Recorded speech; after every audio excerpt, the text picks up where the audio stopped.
What up? Welcome back to the channel. I'm Mo.J. We are locked in. Now, this is episode 4 of Ready to Love. And last week, the men had the power and we got rid of 2 lovely ladies. Now, the show was ready to love. They weren't ready to love. They were ready to go home. So we got rid of those. So before we get into this episode, shout out to the notification gang. If you're new to the channel, you want to be a part of this, hit the subscribe button, turn on your notification bell so you get something every time I upload. Hit the like button. It's the easiest thing you can do. Now, this week, it looks like the women have the power. And we know how that is. They're going to be very hard on you, boys. They're going to be hard on you. I didn't mean to call you men boys. They're going to be hard on you men, but be prepared because you got to be ready to love. And when the women have the power, they don't be playing around. So let's jump into it. This is Ready to Love, episode 4, the recap. Welcome to the Ladies Lounge, hosted by Tommy Miles, narrated by your boy Mo.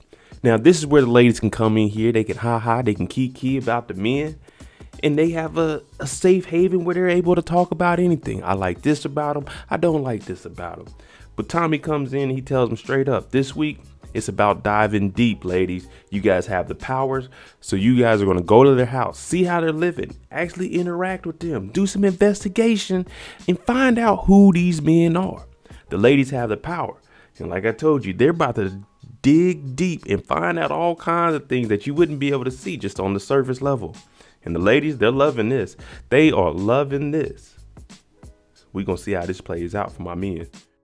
Now, it went back to the setting of everyone goes home. So during the week, they're texting each other. They can probably FaceTime the men if they wanted to, if they have that kind of connection. But they get to go home. And this right here, I think is a little bit better than having them all in one location. One location I felt is a good environment, especially what we had going on last year. But being able to interact with people in your normal environment, in your normal living situation, that's going to show you who they really are. Because when I go live in a hotel, I'm on vacation. I'm totally different. I'm relaxing. I'm chilling. All it is good vibes. When you catch me at the house, look at this hairline. Terrible. Our first date of the week is Mr. Joel and Miss Varnicia. Now, I always say I don't want to pronounce her name wrong, so I'm just going to call her V.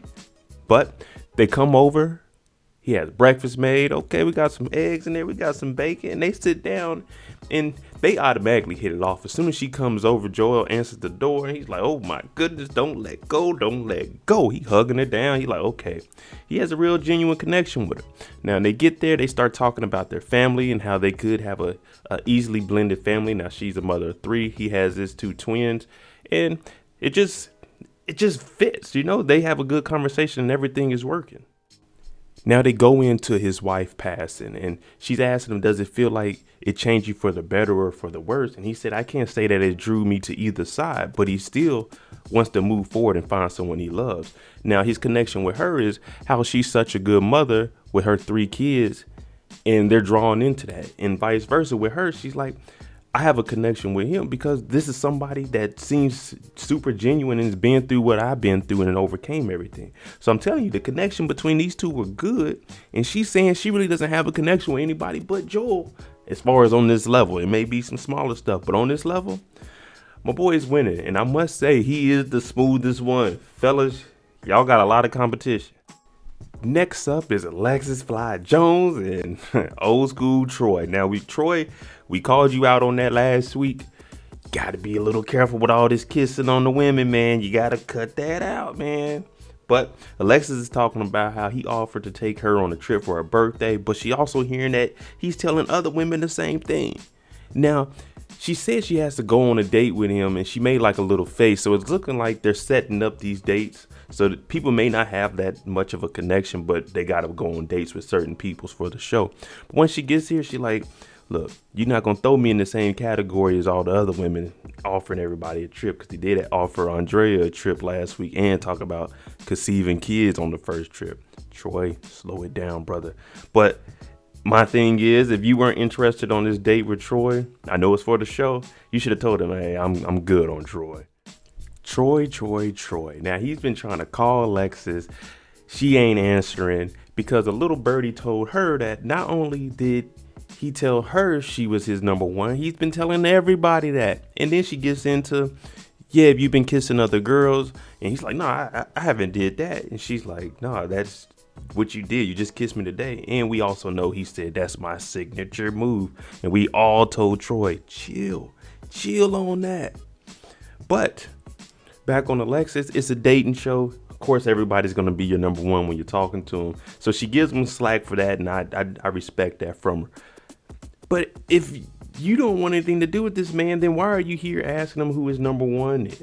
If you see that he's telling other women this and other women has told you this, if you're going to believe their word, then hey, just tell Troy, I don't see the connection here. Y'all have the power this week anyway. Cut this man loose. That's just my opinion on it.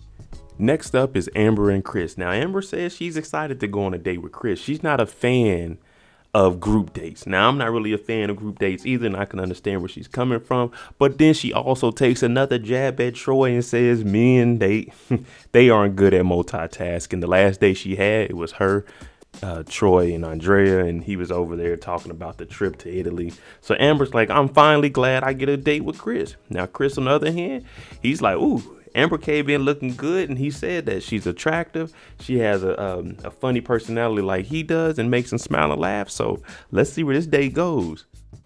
These two actually have a lot in common. Now, it's one thing, Chris, we know he's an athletic build guy, so he's having fun with her coming in here and actually doing the boxing with him. Men, we're very, very simple. He likes to work out. You come in here, work out with him. That's having fun for Chris. Now, she opens up and she tells him that she was adopted at 5. She does have a biological sister. And out of her biological family, she's the only one that's like graduated and has actually pursued a further career, like a upper echelon career, which is her lawyer. Now, Chris, he also has some family things that they can relate to. Now she's actually opening up and telling them that she's a DA. So Chris is like, oh, okay. Now, we didn't get to see this Chris last year because of the incident that he had, but that's behind him. And he's telling her, look, I'm not here to change anybody. I'm here to support you. You know, and even if you do make more money than him, Chris doesn't look at it like that. He's looking at it as a real relationship. And for Amber, she's liking that. So there really is a spark here. My boy Chris is getting his redemption. Stacy and David, the next day we have, and guess where we're going? We're going to Body Rock Pilates in Houston, Texas. Looks like a nice, clean place. People go try it out. But they go in here, and David shows up a little late. He's probably like, man, I don't know where this place is. Pilates? I don't even know the first thing about Pilates. But Stacy's in here, and she's letting them know, look, I'm not just a mom. I actually care about my body, and I'm in here working out. So they get on here. They get their little jokes. She's talking about, hey, be careful. You're a little bit older than me. And he's like, hey, watch the jokes. Watch the jokes. We know that David is a God-fearing man. Now, they get into a discussion that I think adults should have. Anybody dating, they should have this. They get into a conversation about social media. He feels when you get with somebody, how does she feel about the trust and privacy and things? Do you need my passcode to my phone or like Instagram? And for her, this is the best answer I've heard. There's a difference between trust and transparency. I don't need your passcode. I don't need your Instagram. If I trust you, then all right, cool. We don't need to go through all that. That's privacy. If I have a journal, I don't want you to go through my journal. And David's looking at it like, okay, I get that. And Stacey's like, that's where we're kind of on different pages because it is privacy. I got stuff on my phone from work stuff that I can't have people looking at. But hey, man, it is what it is. We got us another double date, AJ and Liz versus Alexis Fly Jones and Coach Jason. And they're just playing a little bit of cornhole, a simple little friendly date, 2 versus 2, cornhole, some drinks. Let's get the weekend started. Alexis and Jason, they have a connection prior to the show. Of course, he is her son's basketball coach. And for him, he said it's kind of hard to change gears from being the coach and having the coach-mom relationship to potentially being with the mother of one of the kids he coaches. Now, they're having a conversation. We know she's been attracted to him since day one. And she's telling him her most important thing in a relationship is the time that you spend with them. Now, she's not against the diamonds and the pearls and all that. She's going to take it. She makes that clear. She'll take it. But that's not her main focus in a relationship. She wants someone that's going to be there for her. Liz and AJ, now they have a connection. They're having fun with each other, but Tommy told her to dig deeper, and that's exactly what she does. And we get straight to the points around here. We ain't got time to waste. AJ, how do you feel about being intimate before marriage? Better yet, how do you feel about having sex before marriage? Now, AJ, he's looking like, what should I answer? Are you abstinent? Are you not having sex? She's like, yeah, I'm abstinent at this point. So AJ, he's like, I really don't know how I should answer this. This is where things get a little interesting. And I'm going to break this down because I've been in this situation before. Now, Alexis, she likes Jason. We know that. But she's saying he's just not feeling comfortable. He's like timid. He's not relaxed. And she was talking about how far apart they are on the couch. Now, Jason, he probably doesn't have kids, but he does coach the kids. And he actually sees you outside of this show and everything that's going on. He sees you for who you really are. And he's just looking. I used to coach the young kids on base. When I was in the military, they played football and stuff. And of course, some of the moms were on me. But I'm like, hey, I don't do all that. But you get to see the moms for what they really are.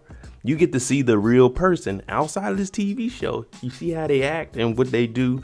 And the kids do play a role. Like, I don't know about that kid. Now, I'm not saying her kid is bad or anything. I'm just saying from an experience that I've had, that's kind of how he is. He's kind of like, I don't know about dating the mom. And fellas, if you're coaching kids, don't date the moms. Don't do it. It just doesn't turn out good. Y'all break up. Now you got the kid that likes you a lot and the mom, she resents you. It ain't gonna work. Don't do it. Don't waste your time. Now, she's nice and everything, and she tells me straight up, when it's that time of the month, I can be a B. She don't say that, but that's what she's insinuating. I could be a B. And for him, he's like, oh, Lord. Fellas, be careful. Be careful. Back to AJ and the tough question on waiting to have sex till they're married. Now, for him, he's like, I've waited before. And I'm not against waiting. I'm not against waiting in no shape or form, but waiting that long, sexual chemistry is a thing. And being able to know each other on that level is good too. But he also wants to know about her and making sure it's a genuine connection. Now he asked her, wait, you've had sex before? And she's like, yeah, but I just don't want to just have sex with anybody. I wanted to have a connection with them. I just want to have sex with Tom, Dick, and Harry. He's like, you know people like that? Of course she was joking, but he was like, okay, cool. But AJ, Liz, I respect her decision, but dog, you got to work harder than everybody else that already has sex. I can see if he steps away from it because he's not against it. We're adults, and I'm not sure when we're going to get married. So I'm not about to go this whole time we just hanging out and there's no sex. I'm not saying, ladies, I'm not saying there's anything bad with being abstinent or being celibate. I'm not saying that. I'm just saying me personally, as a 35-year-old man, pass. Chrysanthemum and Ron. Now, Chrysanthemum shows up and she looking at Ron. He gives her a hug. She's like, ooh, a nice strong hug. She's like, he was looking good at the mixer, but he looking a little bit better now. Okay, we ain't get to hear much from Ron, but my boy Ron, hey, at least you got the looks for the ladies, man. That's a good start. Now they come to this little place. They get to play some Connect 4. She asks, can you read my mind?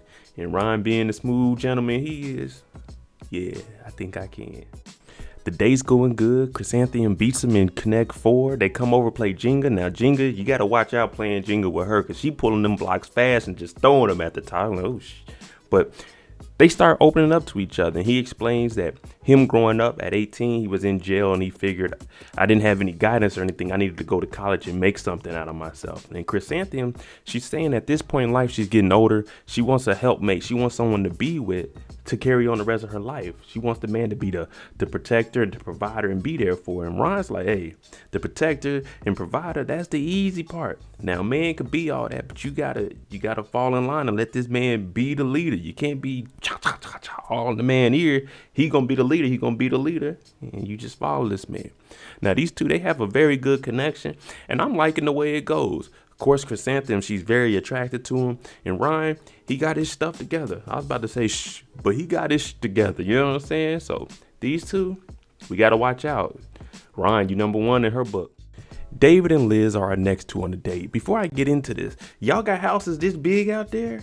I need to move out to Texas because, shoot, man, I'm getting taxed, man. California whooping ass. But they have a date. They come over, and before they start to eat, they give a prayer. So we know David is very spiritual, and they start talking about things. Now, for him, he was married before, and Growing up, he was really into the church. His mother wouldn't let him have girlfriends or anything.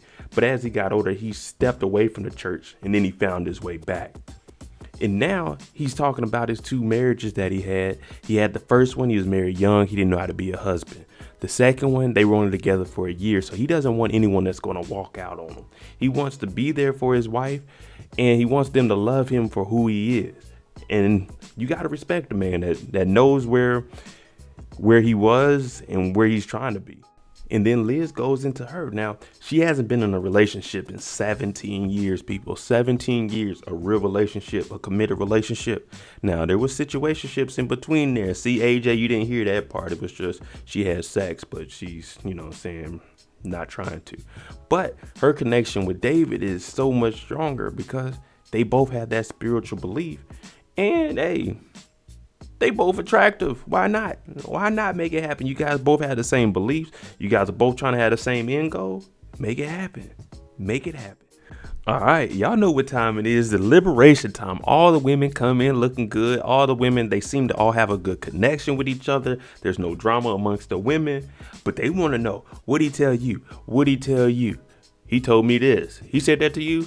So you know they about to be hard because we got to get rid of somebody. Somebody's got to go, and the ladies got the power this week. So Nephew Tommy come in here and and figure this out for us. Now we know Tommy's gonna get the answers. We started asking the ladies. We get on Miss V. She's like, yeah, I went over to Joel's house and oh my goodness, I told y'all that accent is gonna be the thing that wins him the show, man. Then we get to talk about David. Now him and Liz, they connected. Amber and Chris, they connected. So this is all of the good. We know all of the good. We kind of all know this guy's going to make it. This guy's going to make it. This guy's going to make it. But there's some fellas that we just aren't sure about. Now, the top 2 people that they're saying is David and Troy. With David, Stacy brought up where he was talking about sharing passwords, bank account information, and all the women were like, what? Now, I guarantee you 90% of these women, they would take half if they were to get a divorce. So sharing is, let's come on now. But she has a point, and I agree with her. If we're together, I'm not giving up my passcode to this. I'm not giving up bank account information. I'm not giving up any of that information. Now, Liz, she's feeling David because they both grew up in the church, and she's saying that didn't deter her away from David because she felt like when you're married, this is married, you share that kind of information, your bank information and stuff. Now, I agree with that being married, but if we're just dating, man, you're not getting account. Man, you ain't getting no account information. And the second person is Mr. Troy. We all kind of knew that, but they didn't like 2 things about him. One, he's offering every woman here a trip for their birthday. Oh, you get a trip. You get a trip. You get a trip. Hey, you back there? You get a trip.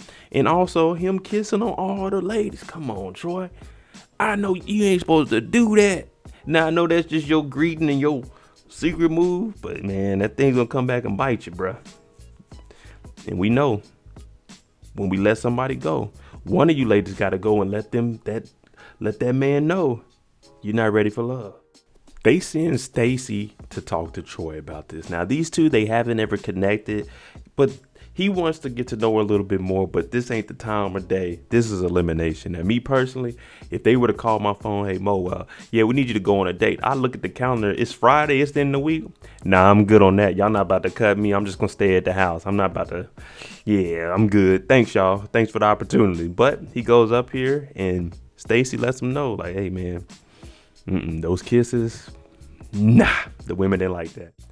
They send the chocolate goddess, Amber, to come and talk to David about what went on. And something went on with one of your dates about sharing passwords and stuff. And just like I said, you could already see this coming. David's like, that whole conversation was misinterpreted.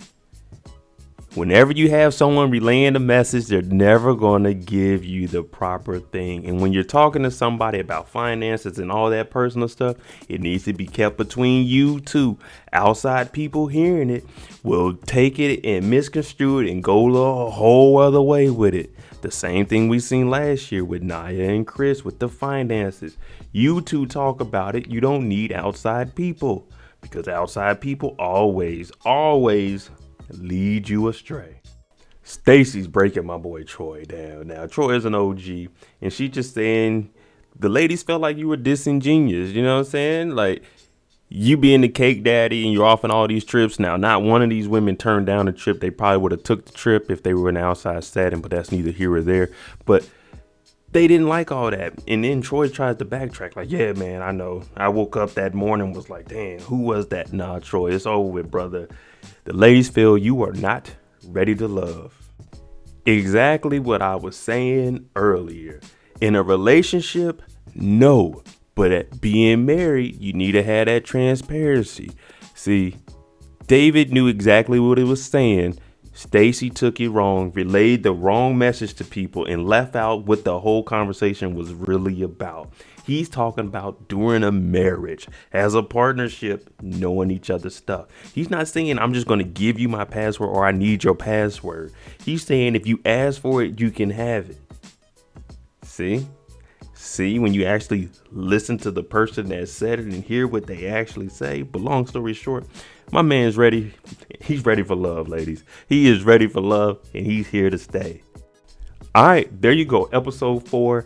Whew. My boy Troy, OG. Salute. Good luck, fella. Go out there, find you some love somewhere. Take them trips, man. The world's opening back up. I'm pretty sure you'll find someone to go with you. David, he stayed. Good Christian man. And he was just misunderstood. I tell y'all this, and it happens, and it happens, and it happens. But I'm here next week. It's a masquerade ball, so I might go find me a mask to wear. But let me know what y'all think about that. Was that the right decision to get rid of Troy? This is episode 4. Thank y'all. We're growing very, very fast. If you like the content on the channel, hit the subscribe button, hit the like button. The easiest things you can do. I'm Modi J. I'm out. Jimmy on the beat, boy.